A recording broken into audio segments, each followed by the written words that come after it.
When people think of history's darkest chapters, they imagine wars, revolutions, and empires crumbling. But there exists a story far more haunting, a story hidden beneath the blue waters of the ocean, where thousands of desperate souls were locked away in pitch-black dungeons, where they never dreamed of seeing the sky again.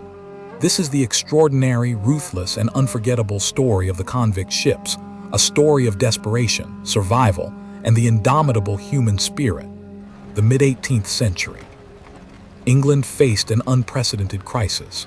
The Industrial Revolution had transformed the nation, but it brought chaos. Millions of rural farmers lost their land and flooded into cities like London, Manchester, and Birmingham. Jobs were scarce. Hunger was everywhere. Desperation became the norm. In this world, stealing a loaf of bread meant execution. Stealing a silk ribbon meant hanging. The streets were filled with crime, robbery, theft, violence. The government was terrified. Prisons were overflowing. Executions couldn't keep pace with arrests. Something had to be done. And then they found a solution. A bold, extreme solution that would change history forever. They would send their criminals to the other side of the world, to a place so distant prisoners would never return. Australia. In 1787, the first convoy was assembled. 11 ships, 6 for prisoners, 3 for supplies, 2 for naval support. These vessels carried hundreds of criminals. Murderers, thieves, robbers, and political prisoners. In May, the fleet departed from England. Many aboard knew they would never see their homeland again. The people who boarded these ships were not monsters. They were ordinary people caught in impossible circumstances. There was Mary Broad, 14 years old. Her crime, stealing a silk ribbon. For this, she received 14 years of transportation. There was James Freeman, a boy of 12 who stole a pocket watch. His punishment was life imprisonment on a remote island. Some prisoners were political, Irish rebels who fought for independence, radical thinkers who dreamed of equality. One prisoner was William de Luffing, a skilled tailor and printer. He had published a seditious pamphlet supporting the French Revolution. His crime was words. His punishment was exile to the ends of the earth. Each story was unique. A mother stealing bread for her starving children. A young man taking a shirt because he had nothing. A desperate woman selling a handkerchief for survival money. These were not criminal masterminds. They were desperate people driven to extraordinary measures. Approximately 750 prisoners boarded those ships. Each had a family they were leaving behind forever. Each carried stories, hopes, and fears, and none of them could have imagined the journey that awaited them. The convict ships were not built for human transport. They were cargo vessels, cramped and decrepit. One ship, barely 100 feet long and 30 feet wide, carried nearly 700 prisoners. For most of the voyage, prisoners were locked in the hold, a dark, airless dungeon below deck. There was no light, there was no ventilation. The air was thick with disease and human waste. In summer, temperatures reached 90 degrees Fahrenheit. In winter, dampness was relentless, food was horrific. Rotten meat preserved for months, hardtack biscuits filled with maggots. Water so foul it was barely drinkable. Vitamin deficiency meant scurvy spread like fire. Teeth fell out, skin split open. Men died from starvation while standing shoulder to shoulder with hundreds of others. There was no doctor or only incompetent ones. Dysentery, typhoid, and typhus became certainties of death. The holds became charnel houses. The mortality rates were staggering. The Lady Penelope departed with 275 prisoners. After 98 days at sea, only 252 survived. 23 people dead in just 3 months. Other ships fared worse.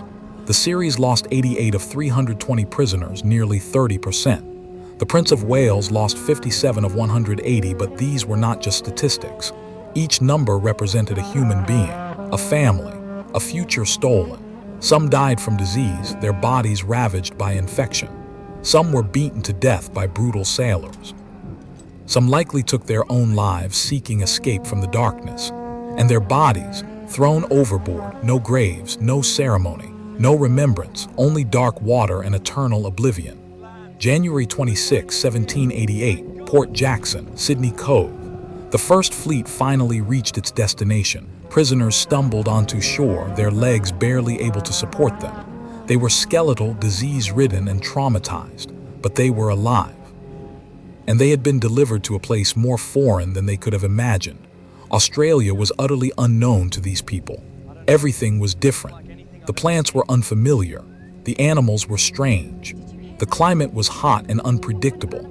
The nights were filled with sounds they couldn't identify. It was genuinely terrifying. Waiting for them was Governor Arthur Phillip, a military officer who had been given an extraordinary task to establish a functioning penal colony on the other side of the world.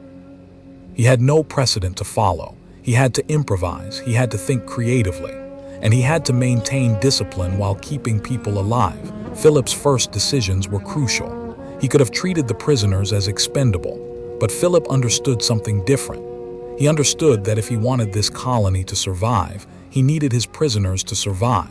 He needed them to work, and he needed them to have reasons to comply. The first years were extraordinarily difficult. Supplies were critically limited. The land was challenging to farm. Many crops that worked in England failed in Australia. Trial and error was the only option. Prisoners were forced to work all day, clearing land, building shelters, constructing fortifications, attempting to farm. They worked exhausted, malnourished, and often still recovering from illness. Food remained scarce. Half rations were common. People were literally building a civilization while starving, but something remarkable happened. Instead of complete brutality, Philip implemented a system based on incentive and hope. If a prisoner behaved well and worked industriously, they could eventually earn a ticket of leave. This document granted them freedom to work for themselves, to earn money, to own property. It was revolutionary. Skilled workers received better treatment and better food. Trusted prisoners could be promoted to supervisory roles. Their skills became valuable. Their survival became important to the colony's success. This system worked brilliantly. Prisoners who had nothing to lose suddenly had something to gain. They worked harder. They thought about the future instead of just the present moment. And hope, it turned out, was the most powerful tool of all. Some prisoners became the architects of Sydney. Gordon Harris, a brickmaker, established a brick industry that provided building material for the entire colony. Edwin Hallies, a gardener, became the colony's agricultural expert. James Roos, a farmer, received one of the first land grants as a freed prisoner and successfully grew wheat. These men, prisoners, criminals, exiles, became the heroes of Australian settlement. They did not see themselves as building a nation. They simply saw themselves as surviving and improving their circumstances. But in doing so, they laid the foundation for something extraordinary. Sydney offered hope. But not every prisoner went to Sydney. The most dangerous, the most violent, the most rebellious, they were sent somewhere far worse, Norfolk Island. Located 800 kilometers east of Sydney, Norfolk Island was a small, isolated piece of land in the Pacific Ocean. It was beautiful but barren of hope. It became the most brutal penal settlement in the British Empire. It was hell made manifest. Norfolk Island existed for one purpose: extreme punishment. There were no tickets of leave. There were no second chances. There was no possibility of rehabilitation or improvement. There was only punishment. The rules were simple and brutal. Try to escape, execution. Disobey orders, flogging. Speak disrespectfully, flogging. Take extra food, flogging. The whip was the primary tool of management. The most common punishment was flagellation, public whipping. A prisoner would be tied to a wooden frame and beaten with a leather whip. The number of lashes could be 50, 100, or even more. For serious infractions, it could reach 1,000 lashes. Imagine being struck 50 times with a whip. Your back is torn open. Blood runs down. The pain is indescribable. But 50 lashes would not kill you, though it left permanent scars. More than that, and death was possible. After the flogging, the prisoner was typically not treated. The wounds were left open to infection. There was no bandaging, no medicine, no care. The prisoner had to return to work the next day, blood seeping through their shirt, but flogging was not the only punishment. There was also solitary confinement, the cells. A prisoner would be locked in a small, dark room, barely 5 feet square. No light, damp from seeping water, minimal food, bread and water. Time in the cells could last weeks or months. Imagine being locked in complete darkness for extended periods. No human interaction. No outside stimulation, just darkness and silence and isolation. It was designed to break the mind, and it worked. People emerged from the cells changed. Some had lost their grip on reality. Some had become catatonic. Some were permanently traumatized. The psychological damage was severe and lasting. Yet even in this place of ultimate punishment, humanity persisted. Prisoners formed deep bonds with each other. They would share their meager food rations, making sure everyone had something to eat. They told stories of home, of families, of better times. They carved marks on trees to count the days. These small acts of resistance of humanity helped them survive. Over 100 years, convict ships brought prisoners to Australia. From 1787 to 1868, an estimated 162,000 convicts were transported across the ocean. That's 162,000 human beings sent into exile, and something remarkable happened over those decades. Sydney transformed. It was no longer a desperate camp. It became a city. A real functioning city with streets and markets and businesses and culture. Stone buildings replaced temporary wooden structures. Churches were constructed. Schools were established. A hospital was built. Trade developed. Ships from other nations began arriving. It became a place of commerce and society. And who built all of this? Prisoners, criminals, exiles, the very people the British government wanted to disappear. As prisoners earned tickets of leave and gained freedom, they didn't disappear. They stayed. They started businesses. Some became wealthy merchants. Some became farmers and landowners. They married. They had children. They created families. The first generation of children born in Sydney didn't think of themselves as descendants of criminals. They thought of themselves as Australians. A new people was emerging. A unique culture was developing. Australian slang, Australian humor, Australian values, these emerged from the convict population. By the early 1800s, the convict stigma was beginning to fade. Success stories multiplied. Ex-convicts who had become wealthy and respectable. Their children who were educated and refined. Families that had risen from nothing to become pillars of society. The irony is profound. The British government intended transportation as permanent exile and punishment. They expected these criminals to disappear. Instead, they created a nation. The convicts became pioneers. The exiled became founders. The criminals became citizens. Australia today is one of the world's wealthiest and most developed nations. It's innovative, free, and prosperous. Millions of modern Australians have convict ancestry, and increasingly they speak of it with pride rather than shame. Because they understand something profound, that their ancestors proved human potential, that people can transform, that criminals can become citizens, that desperation can spark creation. By 1868, the world had changed. The British government decided that transportation was no longer practical or acceptable. Scientific understanding of crime was evolving. Social attitudes were shifting. The practice seemed increasingly barbaric. The last convict ship arrived in Western Australia in January 1868. With its arrival, an era ended.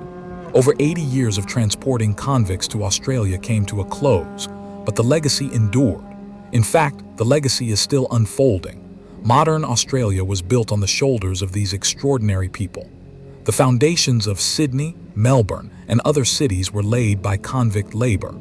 The agricultural knowledge that made Australia productive came from transported farmers. The infrastructure that connects the continent was built by convict workers, but more than physical infrastructure, the convicts contributed culture. They brought stories, traditions, and resilience. They brought the human capacity to survive and thrive in impossible circumstances. Today, roughly 1 in 4 Australians has convict ancestry. This is not something hidden or shameful. It's celebrated. It's a source of pride. Because it represents something fundamental about the human spirit, the capacity for transformation. Then 200 years have passed since those first ships set sail from England. The world has changed beyond recognition. Technology has transformed society. Empires have risen and fallen. But the story of the convict ships remains, eternally relevant, eternally powerful. It is a story of suffering, yes, unimaginable suffering. The suffering of people packed like cargo into disease-ridden ships. The suffering of people locked in darkness for months. The suffering of people beaten and isolated and forgotten. But it is also a story of hope, of people refusing to let their past define their future, of criminals becoming citizens, of exiles becoming founders, of the human spirit persisting even in the darkest conditions. When we look at Australia, a prosperous, free, and innovative nation, we see the fingerprints of those desperate people who were forced to start over at the world's edge. We see the legacy of people who had nothing but refused to become nothing. The convict ships sailed over 200 years ago, but their story lives on, in every Australian, in every person who has ever refused to accept that their past defines their future, in every soul who dares to hope for something better. This is the story of the convict ships.